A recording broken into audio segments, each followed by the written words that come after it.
La gaffe de David Cameron lors d'un aparté avec la reine captée par une caméra indiscrète, le Premier ministre britannique a dit du Nigeria et de l'Afghanistan qu'ils étaient, je cite, peut-être les deux pays les plus corrompus au monde, et ce alors que dans 2 jours se tient à Londres un sommet anticorruption.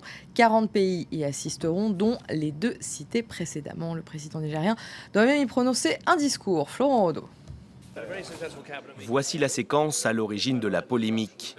À 48 heures du grand sommet anticorruption organisé à Londres, le Premier ministre britannique aborde le thème des participants avec la reine. La scène est filmée.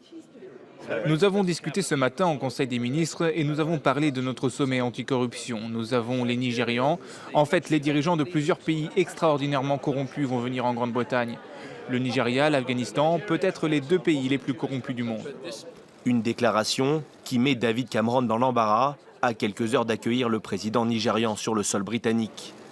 Muhammadu Buhari doit y prononcer un discours intitulé « Pourquoi nous devons lutter ensemble contre la corruption ».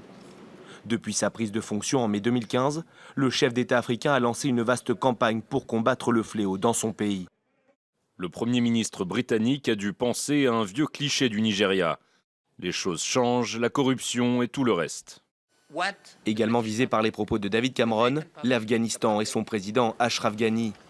À l'image de son homologue nigérian, le chef de l'État afghan a depuis 2014 multiplié les mesures visant à réduire la corruption endémique dans son pays. Mais la route est encore longue. Pour l'ONG Transparency International, l'Afghanistan est le deuxième pays le plus corrompu au monde. Le Nigeria ne fait pas beaucoup mieux et se classe 136e sur 167. Les services de communication du 10 Downing Street n'ont pas souhaité réagir à la polémique. Motif, il s'agit d'une conversation privée entre le Premier ministre et la reine.